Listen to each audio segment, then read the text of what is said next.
என்னுடைய இணையதள நண்பர்களுக்கு இயேசுவின் பிறப்பு பெருவிழா வாழ்த்துக்களை தெரிவித்துக் கொள்கிறேன். இன்று இயேசுவின் பிறப்பு எழுத்தாக்கம் பற்றி நாம் தெரிந்து கொள்ளலாம். திருவிவிலியத்தின் நற்செய்தி நூல்கள் பின்னோக்கி தேடப்பட்ட வரலாற்று தரவுகளின் அடிப்படையில் எழுதப்பட்டது. முதலிலே இயேசுவோடு உடனிருந்த சீடர்கள் இயேசுவுடைய உயிர்ப்பையும் இறப்பையும் பாடுகளையும் மட்டுமே பற்றி பறைசாற்றினார்கள். அதையே புனித பவுலடியாரும் பின்பற்றுகின்றார். முதலாக இயேசுவை பற்றிய சிந்தனைகளுக்கு எழுத்துரு கொடுத்தவர் என்று பார்க்கின்ற போது அது பவுலடியார் என்று தான் வரலாற்று பக்கங்கள் நமக்கு மெய்ப்பிக்கின்றன.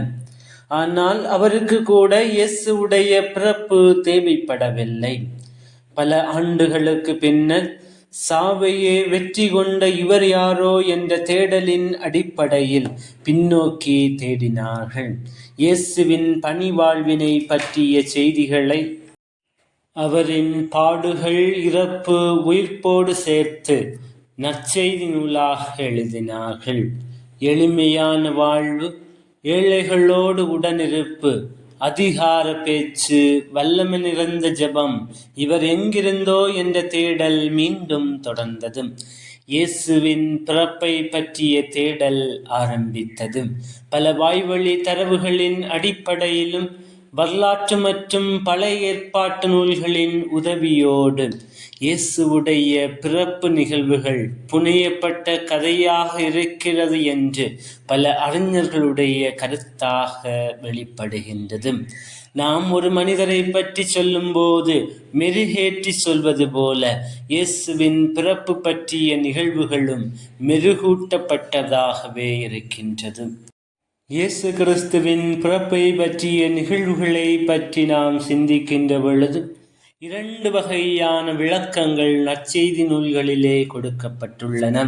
ஒன்று மத்தேயு நற்செய்தியாளரின் புரிதல்படி, மற்றொன்று லூக்கா நற்செய்தியாளரின் புரிதல்படி. ஆபிரகாமிலே தொடங்கிய மீட்பின் வரலாற்றின் உச்சமாக இயேசுவின் பிறப்பு அமைகிறது என்று மத்தேயு நற்செய்தியாளர் எண்பித்து காட்டுகின்றார். மத்தேயு இயேசுவை தாவீதின் மகனாக காட்டுகின்றார். ஆபிரகாமிலிருந்து தலைமுறை அட்டவணையை துவங்குகின்றார். தாவீது என்னும் பெயரின் கூட்டுத்தொகை 14ஆக இருப்பதால் மத்தேயு நற்செய்தியாளர் தலைமுறை அட்டவணையை எண் 14ஐ மையப்படுத்தி 3 பிரிவுகளாக பிரிக்கின்றார். ஆபிரகாம் முதல் தாவீது வரை 14 தலைமுறைகளும், தாவீது முதல் பாபிலோனுக்கு நாடு கடத்தப்பட்டது வரை 14 தலைமுறை எனவும், பாபிலோனுக்கு நாடு கடத்தப்பட்டது முதல் கிறிஸ்து வரை 14 தலைமுறைகள் என இவ்வாறு இயேசுவை புதிய தாவீதாக காட்டுகின்றார். இயேசுவின் பிறப்பில் மகிழ்ச்சி பிறந்துள்ளதை விவரிக்கின்றார். மத்தேயு ஞானிகளின் வருகையினால் மீட்பு அகில உலகத்திற்கும் விடியலாக ஒளியாக வெளிப்படுகிறது என்பதை விளக்கக்கூடியவராக இருக்கின்றார். இஸ்ரேல் மக்கள் எதிர்பார்த்து காத்திருந்த மெசியாவாக இயேசுவை லூக்கா நற்செய்தியாளர் காண்பிக்கின்றார். லூக்கா 7ஐ மையப்படுத்திய தலைமுறை அட்டவணையை அமைக்கின்றார். மொத்தம் 77 தலைமுறையினர் பட்டியலை லூக்கா தருகின்றார். இயேசுவை ஆதாமின் மகனாக பார்க்கும் பார்வை லூக்கா நற்செய்தியிலே நாம் பார்க்க முடிகின்றது. விண்ணிலிருந்து விடியல் நம்மை தேடி வருகிறது என்ற இஸ்ரேலின் இயக்கம் இயேசுவில் நிறைவு வருகிறது என சுட்டி காட்டுகின்றார்.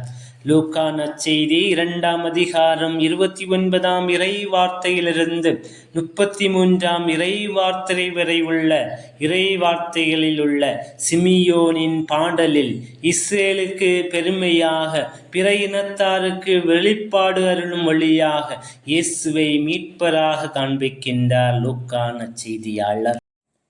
இந்த இயேசுவின் பிறப்பு எழுத்தாக்கமானது இதற்காக எழுதப்பட்டது, இதன் நோக்கம் என சிந்திக்கின்ற பொழுது இது கிறிஸ்தவர்களுடைய நம்பிக்கையை ஆழப்படுத்த, அந்த நம்பிக்கையிலே நிலைத்திருக்க, அந்த நம்பிக்கையை செயல்படுத்த, அந்த நம்பிக்கையை பறைசாற்ற எழுதப்பட்டதாக இருக்கின்றது.